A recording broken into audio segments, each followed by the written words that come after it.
And now you're up. Oh, we're online? Yes. Okay, well, hi, this is Scott. DJ, Jacob. And we're going to be going through a little review for your final. And as we're going through these pieces, I was looking to see which questions people were posting, and I noticed that for some of the pieces, nobody posed a question. So what I was telling DJ and Jacob is maybe on Monday we could do a last minute kind of emergency Google Hangout session. So if there's a piece that you want covered, we could actually cover it on that day, because all of next week, Monday through Friday, you can take the final. So we could do Monday as one last review day for any piece that you're not comfortable with. And then maybe from Monday afternoon on, you could take the exam. Does that sound good, everybody? And we're going to go to our page right now, where all the questions are through the discussion board. And we're going to work our way through it. And what I did this time is, so that you don't have to jump from post to post to look what people came up with, I just collated everything into one handout. So I thought that would be a lot more helpful to you. And actually, this was suggested by a couple of people in the course. So we're about to get going on our page. And then meanwhile, a couple new people posted this morning, so we'll look at what they posted. Okay. Great, thanks. So we're going to share our screen with you. Thank you, Peter. Okay. All right, and now I could just work through the screen and they can see? Okay, great. So here we are. We're going to go down to our study guide, which is all the way down here. We're going to open it up.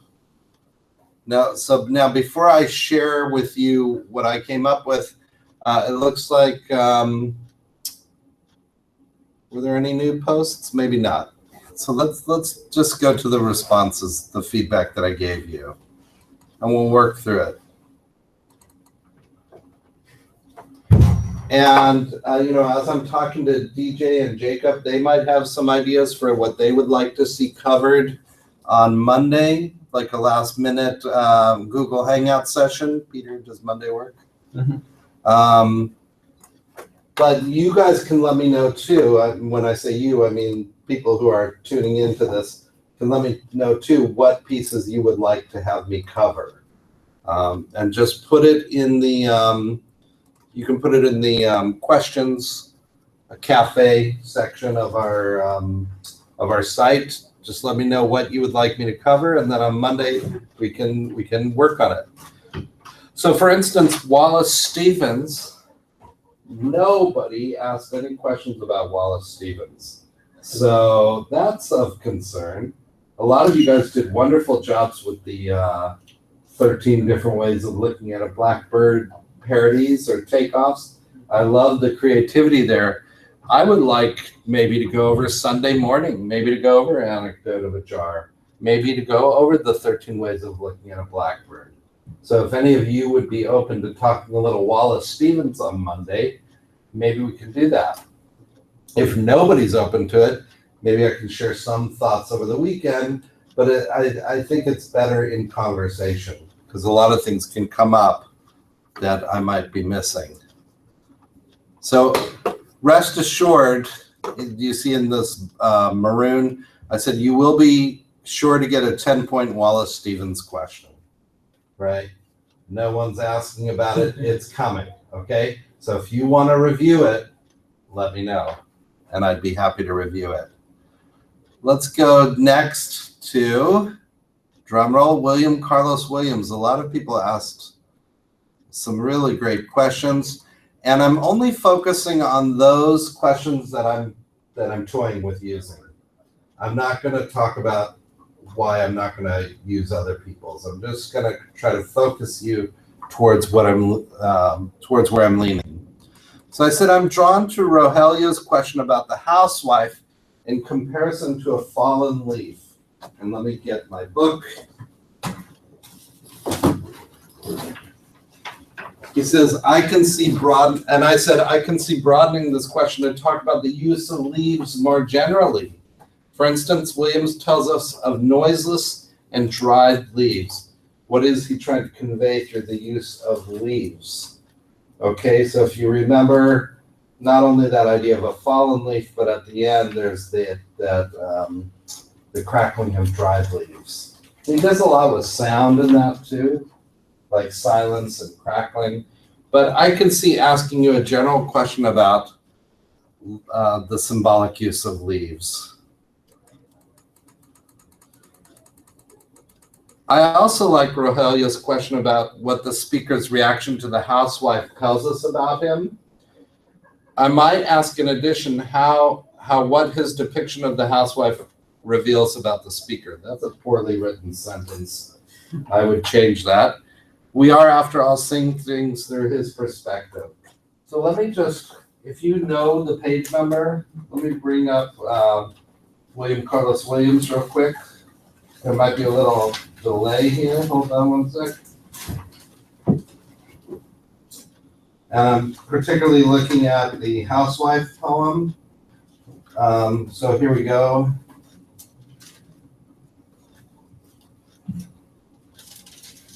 The young housewife. At 10 a.m., the young housewife moves about in negligee behind the wooden walls of her husband's house. I pass solitary in my car. Well, let's just pause there for a moment. How in the world does he know that she's in a negligee behind the walls of her husband's house? Is that something that he's seeing? Is that something that he's imagining? Is that something that he's projecting onto this moment? So a lot of what we're seeing in the poem comes from the speaker's perspective, his imagination, maybe just the way he sees things. Then again, she comes to the curb to call the iceman, fishman, and stands shy, uncorseted, tucking in stray ends of hair. So look, he's passing by in a car and he can see her tucking in the stray ends of her hair. You can see he's looking very closely at her, right? So what does the way that he sees her tell us about the speaker? Does this make sense? And then it says, and I compare her to a fallen leaf. Okay, why? Why does he do that? The noiseless wheels of my cars rush with a crackling sound over dried leaves. So their leaves are echoed again as I bow and pass smiling, right? So I'm interested in Rogelio's question. They go to some really key aspects of that poem. Spring and all, I said I'm leaning towards, hold on one sec.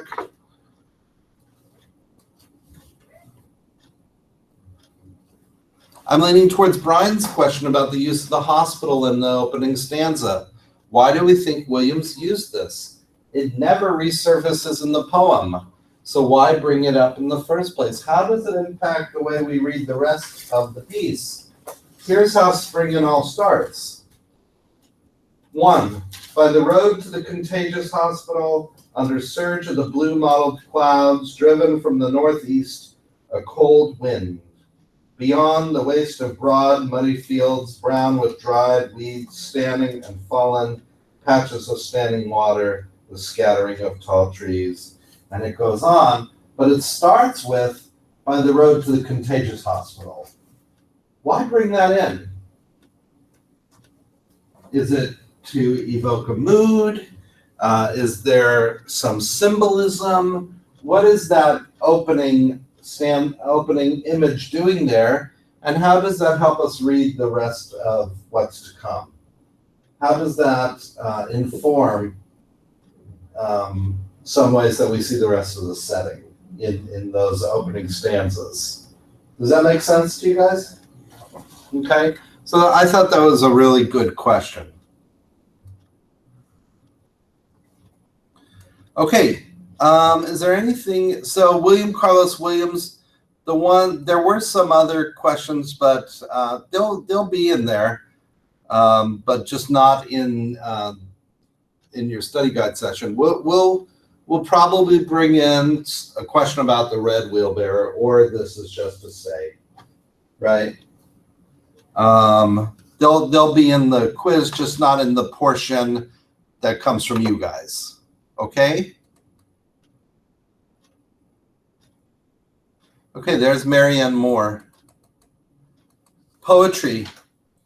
So Sarah asks if we agree that when one can appreciate the rawness, you can see I wrote this late last night. The grammar is horrible.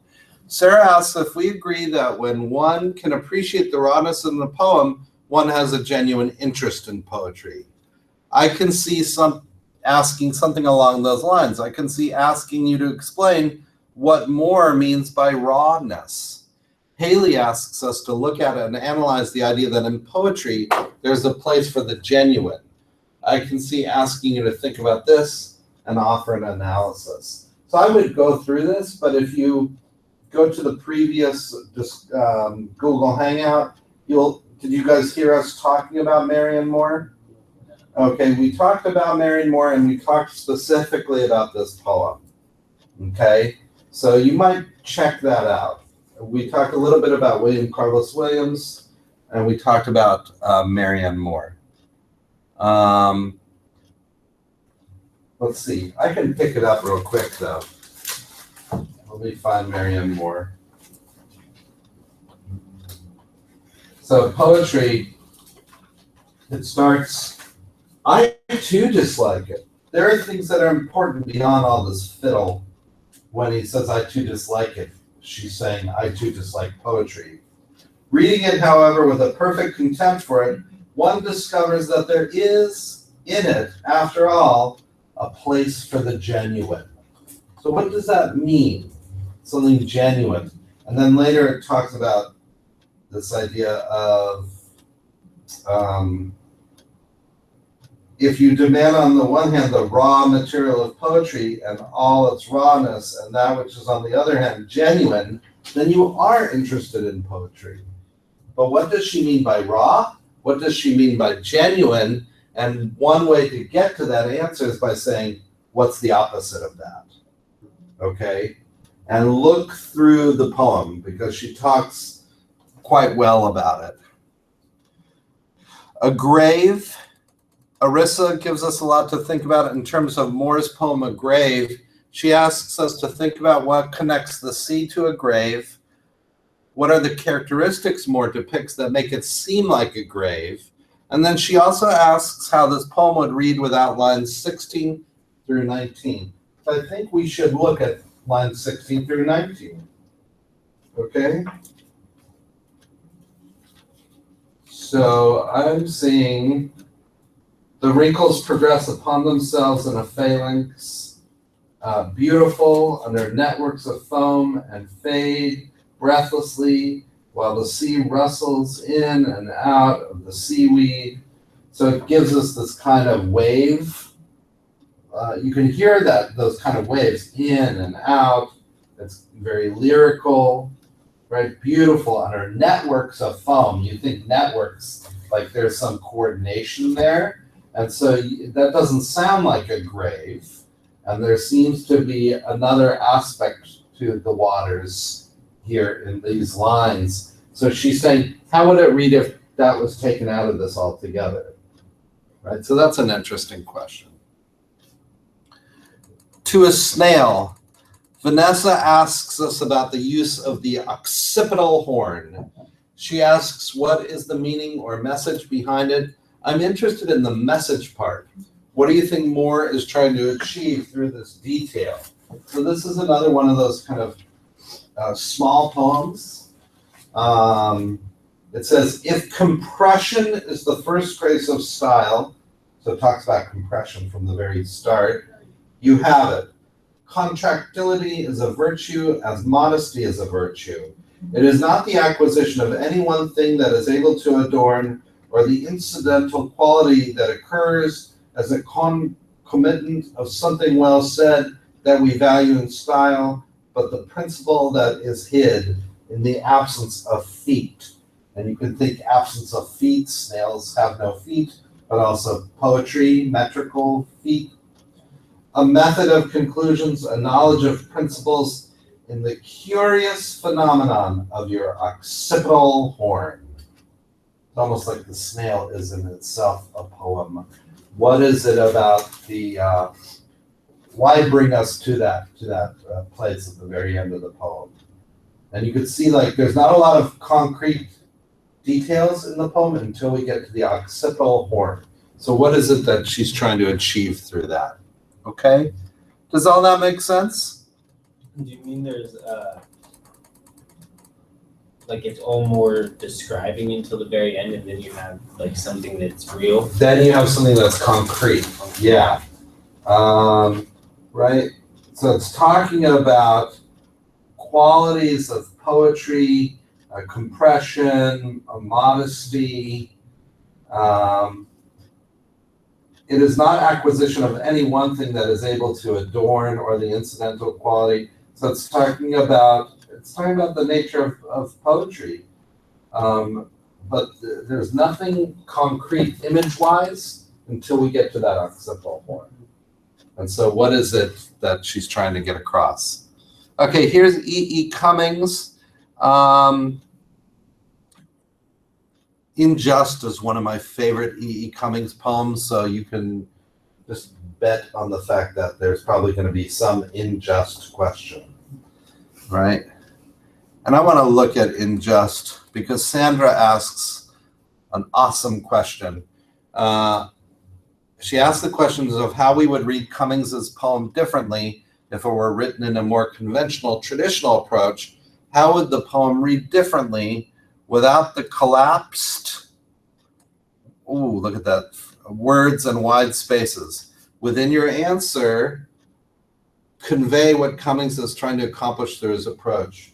My grammar is atrocious in that writing. Let's go to E.E. Cummings. Do you have it with you or no? It's good to look at while we're talking about it. So E.E. Cummings. Here we go. I'm going to look at unjust. Oops. Getting there, everybody. Okay, here we go. In just spring, when the world is mud luscious, the little lame balloon man whistles far and wee. And Eddie and Bill come running from marbles and piracies, and it's spring when the world is puddle wonderful. The queer old balloonman whistles far and wee. And Betty and Isabel come dancing from hopscotch and jump rope, and it's spring, and the goat-footed balloon man whistles far and wee. What did you notice about spacing there?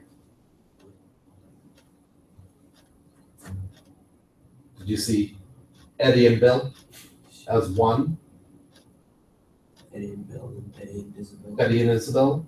So I want you to think, what are they trying to get across by putting that all together as one? Almost, it's got like this breathless quality to it, right? What is it trying to capture there? And then why does it space out far and wee? There are things in this poem that kind of slow the reader down. And part of it is when we say, and the goat-footed balloon man whistles, right? Goat-footed balloon man is not, it's not a phrase that rolls off the tongue. So there are ways that he has of speeding you along.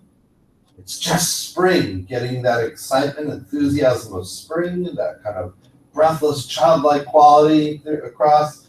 And there are also places where he wants to slow you down. And why is he making the choices he's making? Okay? Next to, of course, God, America. I like Sarah's call for us to interpret the line, why talk of beauty? What could be more beautiful than these heroic happy dead? Sarah asks a very general question about whether or not Cummings seems worried for the future of this country. I can see asking you more generally about his attitudes about this country based on the poem. So it could be about the future of this country. What I don't want to do is say, I want you to tell me if you think he's worried, right? So I would just say, how does he feel about the future of this country based on what you're reading? And then I said it's similar to Philip's question when he asks how Cummings is depicting the United States in the poem, right? That's a similar kind of question. Philip also asks about the function of the last line in the poem and how it would change our reading if that was removed. So you might look at that poem next to, of course, God America, and look specifically at the last line and what if that were removed? How would that change things? Now, of course, most people, the number one category for questions was The Great Gatsby, right? So, of course, I can't use everybody's Great Gatsby questions, but I was able to kind of hone in on some. So I want to share them with you. Ariana says, do you agree or disagree with Gatsby's decision to take the blame for Daisy? And I'd say rather than saying, do you agree with it or disagree with it, I could ask Sing about your thoughts about that scene, what it reveals about Gatsby, what it reveals about Daisy. Okay? Brian asks, what does the fact that no one came to Gatsby's funeral say about the society in which he lived? So I liked that he's saying, how does this reveal attitudes about the society? What does it reveal about the party goers that were once regulars at Gatsby's events? I can see asking a broader question about the society of this book, the society of the lost generation, right? What does Fitzgerald reveal about society at that time in his book?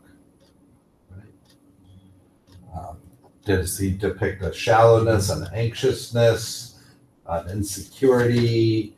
Does what are we getting from this? And we know the Lost Generation happened after World War I, and that's not a coincidence, right? So what is it that this idea of being lost? Do people in the book seem lost to you? You know what I mean? Mm-hmm. So you might think about not only about that, the fact that no one came to the funeral, but maybe more largely about society. And then Christopher asks a related question. He says, in what ways does the novel highlight the cultural identity of the early 20th century? Okay. So those seem connected to me. Arissa says, for The Great Gatsby, how would the story have ended if Myrtle was not killed? Do you think that Gatsby's miserable fate was inevitable? And then, do you sympathize with Daisy at the end of the book? Are her actions justifiable? Explain and defend your opinions. So I said for Arissa's number 3, I was interested in the second part of that.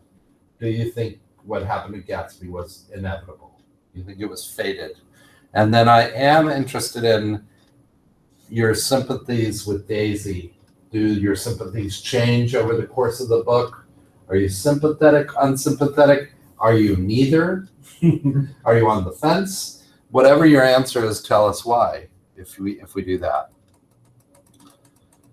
Do you see Gatsby's devotion to Daisy as admirable or foolish? I love that question. Now, could it be both? Is it possible that it's both admirable and foolish? Right, so you can argue that too. Okay, Sandra, in what ways does Nick change throughout the story? And I like that question. Does Nick change in the story? Do you see him as kind of a static figure, or do you see him as dynamic, like he evolves or changes throughout the story? And illustrate your discussion with the text. And then Jacob D, not you, Jacob, asks about characters in the novel more generally. Do you see Gatsby as flat or dynamic? Daisy flat or dynamic? So we could do Nick, but we could also do it. Maybe I'd ask you to pick one character, characterize that character as either flat or dynamic, and then illustrate with the text. Jacob also asks, do you see Nick as a reliable narrator? Why or why not? Okay.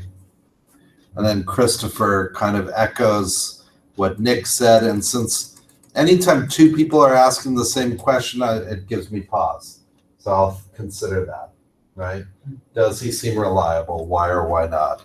I know my thoughts, but I'll keep them to myself for now. Although I shared some of my thoughts with you guys already in the news forum about some issues with Nick. Okay, William Faulkner, That Evening Sun. Now, this is another one that we really didn't talk about together. So if that's something that you would like to talk about on Monday, let me know. It's one of my favorite Faulkner short stories, and Faulkner is one of my favorite writers. I went to Oxford, Mississippi, got to see Faulkner's home. I was in a writing program in Mississippi. Everybody wanted to be the next Faulkner or Flannery O'Connor or Eudora Welty. So I've got a place in my heart for all these Southern writers. So Frederick says, do you see Nancy's paranoia about her husband as rational or delusional? Christopher says, what do you think about Quentin's father's responses to Nancy's plight? How does his response complement or contrast the prevalent attitudes of the Southern United States when the story takes place? Sounds like it would take some research, but I think you know some things about the South during that period. And I think you could probably infer some things based on your reading of that story. So I'll give some consideration to those. Eudora Welty, A Worn Path. I love Brittany's question. In what way is this story about sacrifice and love? It's an open question. There are many different ways you can go with this. And I think that it might be a question that you might enjoy chipping away at. Okay. Eric says, how would this story be different if Phoenix were younger? And both Brittany and Eric, they asked the same question about her age. How does the age inform the way we see the character? How does it inform the situation, the circumstances? Certainly age is a central part of this story. I mean, it's something that that is referred to throughout the story. So we can think about age issues in the story if we want. Okay. Now, who asked this? Let's see. Sorry, was it Haley? Yeah, Haley. She asked us to look at the line. What was the meaning behind the description of Phoenix's face? Golden color ran underneath. I really love that. And did you hear my? Did you look at my PowerPoint on Welty? Yeah. Okay. Well, I told you that Welty was a photographer. So she really has an artist's eye. So maybe look at her descriptions. And descriptions are a big part of this story of Worn Path. A lot of time is spent on describing Phoenix. So take a look at the description, think about some of the images that she uses, and I can ask you your thoughts about the description. So it could either be about Haley's particular line, or maybe I can open it up to your thoughts about how she's being described and what it tells us about Phoenix Jackson. Chris, how is Phoenix treated by the people she encounters on her journey? Why do you think they treat her this way? And I'm always interested in those peripheral characters who she runs across on the path, when she goes to the doctor's office, and she gets treated pretty shabbily by people. What does it tell us? And then she says, do you believe she would have been treated differently if she were a white woman? So I said, I can actually see, and I actually see that number 3 as being part of number 2. So just asking, how was she treated? What's your explanation for why she was treated that way? And pay attention to, I think it's Christmas time in the story too. So usually we don't think of Christmas time as this kind of, there's a tension between the way she's treated and the idea of Christianity in Christmas time. Okay, Bishop. No one said boo about the fish. So guess what? There'll probably be a 10-point question. There's a lot to play with the fish. And if the fish is one that you would like to go over on Monday, let me know. But let me know if you guys can come, or people watching this, let me know if they can come, because otherwise then I won't do it if no one can be here. But so far we said we could maybe talk a little bit about Wallace Stevens, maybe a little bit about the fish, maybe a little bit about Faulkner if you want. Okay. Why do you think out of all this is Sestina. Why do you think out of all the words Bishop could have chosen, she picked tears to repeat? And someone else asked about repetition too. Vanessa asked about repetition too. So I did want to point out that a sestina is a kind of poem where, as part of its structure, that repetition is part of its structure. So it is a sestina. And so that repetition there's repetition, I think, of tears. What else is repeated? Let me pick it up real quick. Hold on 1 second.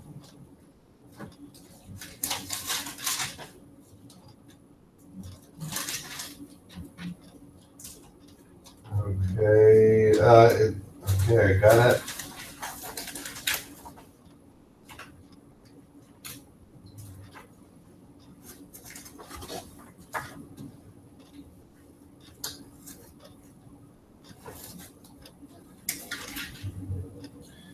So there's repetition of the word house. These are all at the ends of the lines.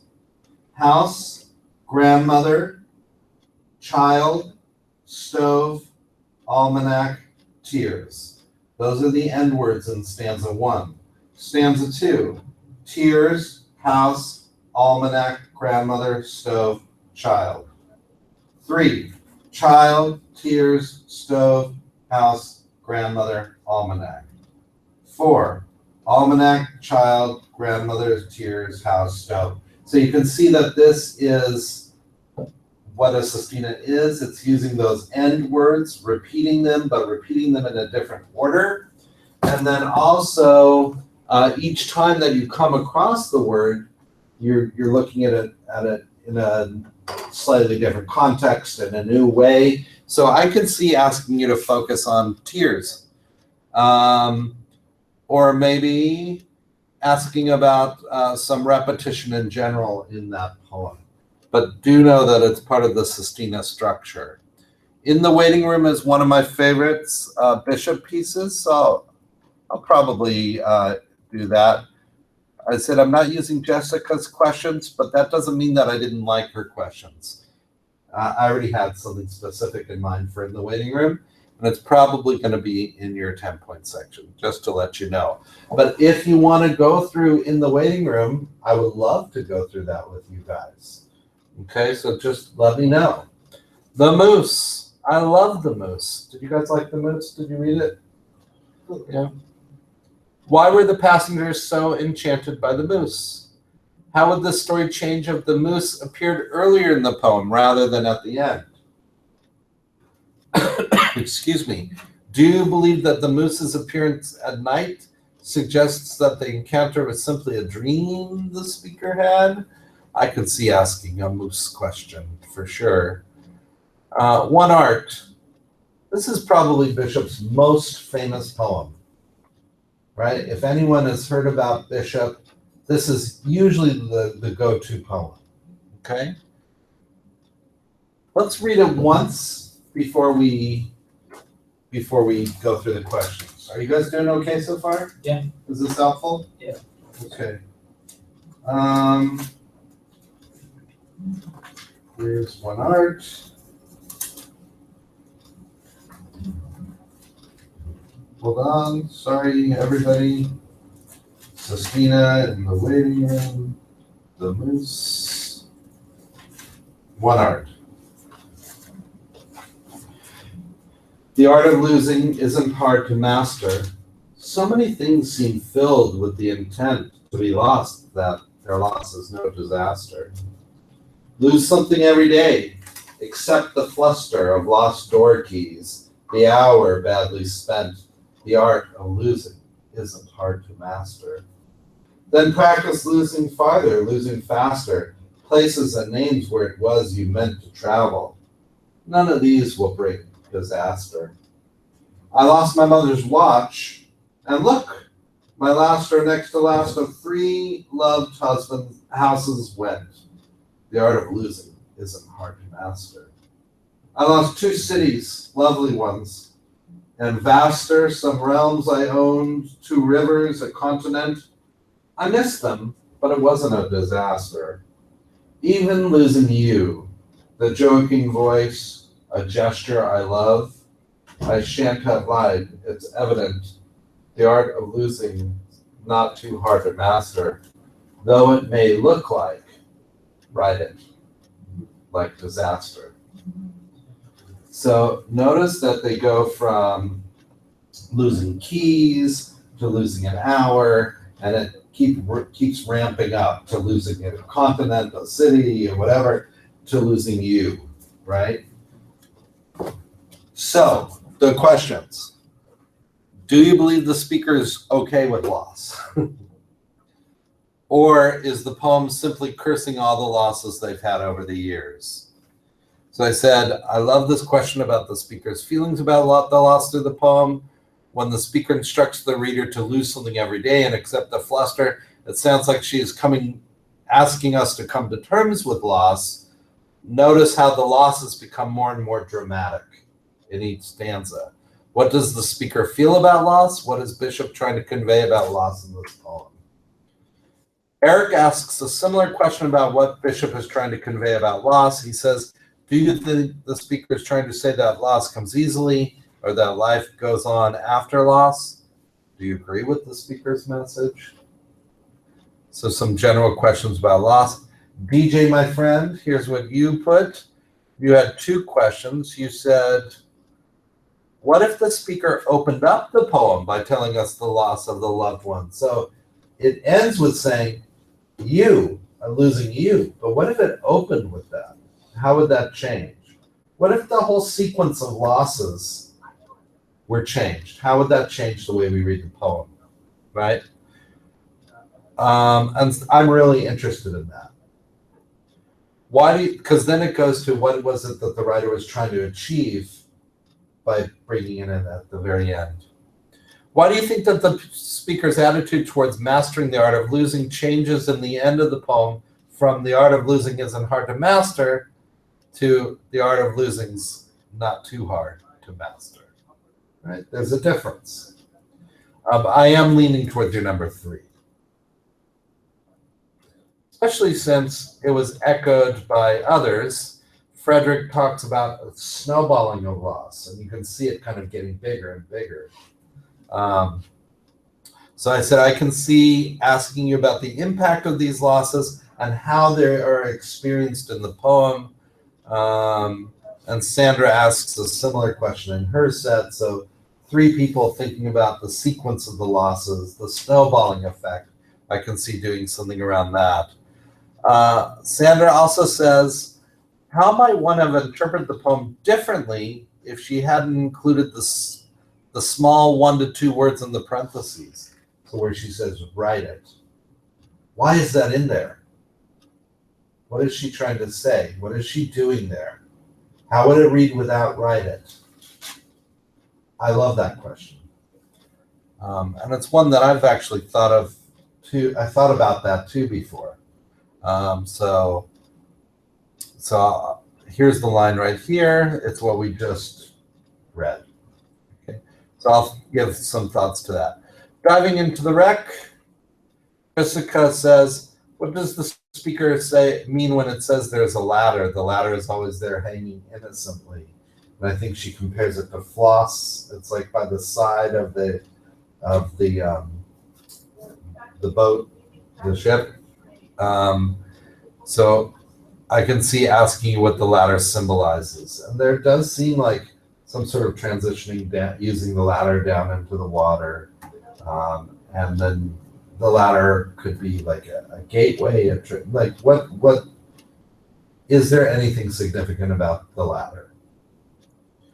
And then Vanessa says, do you think that the speaker speaks about reading the book of myths, that the poem is about their transformation and is reading the myths of their own life? I might ask you, what is the significance of the book of myths? Right? And then she also says the word diving seems to mean something. Do you think it means that it has a hidden surface, and when he or she dives, that they learn about their submerged emotions and desires? So I could see asking something about diving. But I'm leaning towards the book of myths question, just to let you know. That's where I'm leaning. Young Lee, the gift. You like Lee Young Lee? It was interesting. Huh? Yeah, so yeah, it was interesting. Yeah. So again, Lee Young Lee, I could post some thoughts about Lee Young Lee, or if you'd like to have a discussion on Monday, we could do a little bit of Lee Young Lee. Maybe we could do some poems. We could do some Wallace Stevens, do some Elizabeth Bishop, do some Lee Young Lee. Especially if anyone feels unsettled in any of those, or maybe diving into the wreck, whatever you guys want to talk about. But you guys let me know. I'll follow your cue. And if you'd rather not have another last minute review, let me know that too. Okay. The gift. Lee writes about his memories of his father. What did Lee forget that was taught to him? Okay. What does Lee mean by the line, metal that will bury me? Right. Referring to that splinter. The room and everything in it. What is the room meant to stand for? What is meant by the phrase useless, useless? To what is he referring? Why is it useless? I'd be interested in going through that poem with you guys. Does the poem have a transition in tone from start to finish? So maybe an exploration of the tone of the poem in the room and this room and everything in it. And I think that's it. So that's your study guide list. Okay. So 10 will come from your study guide list, either directly or some variation. So as you're studying, you've got your study guide. Then I'm going to ask you 5 questions, and then maybe some more of your questions can come up in the extra credit section. I am going to try to address some pieces that are not mentioned, right? Like Wallace Stevens, okay? But let me start winding down. Let me hold on. I'm going to stop sharing. I think this is how you do it. I am going to exit out of this. Oops. Hi, everyone. Okay, so if you guys have any questions for me, or if you guys have any questions, let me know. And I'm going to stop for right now. And I hope this was helpful. And I actually really want your feedback, because this is like the 3rd or 4th one we've done. And I don't know if it's helping you, if it's not helping you, what I can do to improve it, what I need to change. And if it's working well, let me know that too.